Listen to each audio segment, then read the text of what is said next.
देवता जी का इतिहास ये है कि जो देवता जी के पूर्वज थे वो शूरा नामक एक व्यक्ति थे, जिनका जन्म जो है वो देश रियासत के गांव शराह में हुआ था। कई सालों तक वो शराह में रहने के बाद वहां से कुमार संत रियासत के हिमरी के लिए पलायन कर गए थे, जहां वो दाम्पत्य जीवन अपना जीते रहे। काफ़ी वृद्ध हो गए थे, उनकी कोई संतान न थी। उन्होंने जो है हाटकोटी जाके देवी माँ की उपासना की, जिनके वरदान से उनके घर में डोम देवता जैसे शक्तिमान पुत्र की प्राप्ति हुई। और देवता उसके बाद उनका देहांत हो गया। देवता जी उसके बाद जो है अपने शौर्य के लिए जाने जाते हैं। मृत्यु के उपरांत देवता जी वहाँ से दरकोटी गए। राणा साहब दरकोटी के पास इन्होंने नौकरी की। अपने पराक्रम के से इन्होंने वहाँ बकरियाँ चराते थे। उसके बाद टाहू के जो एक नामी व्यक्ति हुआ करते थे उनका वध किया। उसके बाद दिल्ली गए।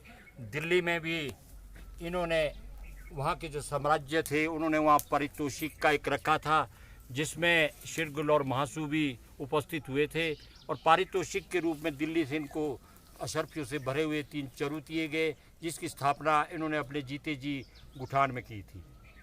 जी, इस जातर के बारे में इतिहास क्या है इसका, इसके बारे में बताएंगे आप? जातर के बारे में ये है कि एक समय में राजा जुनका के ऊपर विपत्ति आ गई थी। उनके कोई संतान नहीं हो रही थी, रोग से ग्रस्त हो गए थे। उन्होंने अपनी रियासत के सारे देवताओं को वहाँ एकत्र किया और गुठान वाले देवता को भी आमंत्रित किया गया। गुठान के देवता ने कहा कि आपके सानिध्य में जितने क्योंचल रियासत में देवता है, या तो आपका उपचार या वो करेंगे या हम करेंगे।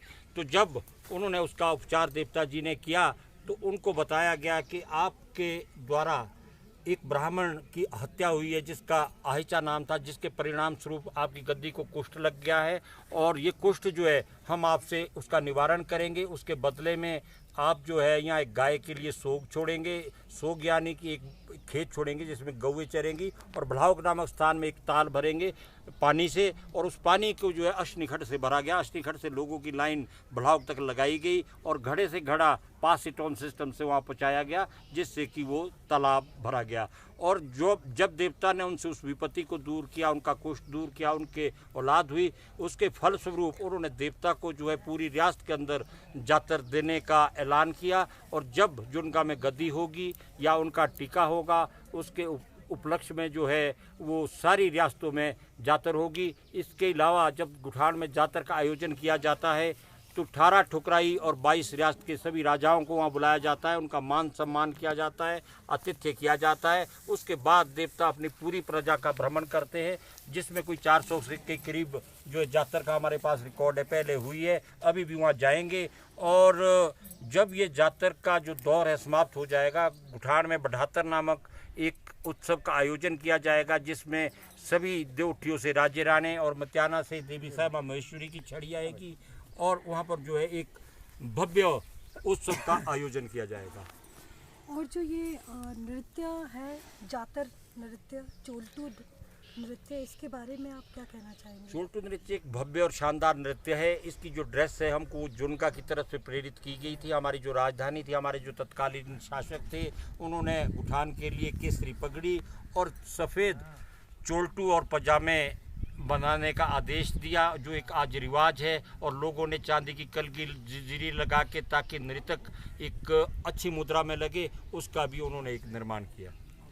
आप कब से इस देव परंपरा से जुड़े? देव परंपरा से हम खानदानी तौर पे जुड़े हुए हैं। 20 घर के लोग जुड़े हुए हैं, कारदार जुड़े हुए हैं, और हमारे जो पाल्ठ और दरजोलीधार के लोग हैं वो जातर यज्ञ को चलाते हैं, इसमें अपना योगदान देते हैं। बाकी कल्याणे भी समय समय पर इस काम को आगे बढ़ाने में अपना योगदान देते हैं।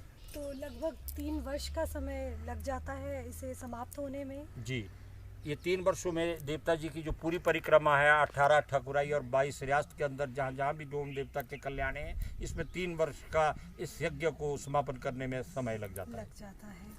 और ये स्नान, आखिरी स्नान जो देवता, आखिरी स्नान इसका ये है कि ये वरपुत्र माँ हाटकोटी के माने जाते हैं। पहले हम हाटकोटी जाएंगे, उसके बाद जो है नगरकोट और ज्वाला जी का भी तीर्थ यात्रा के रूप में वो देवता का भ्रमण होगा।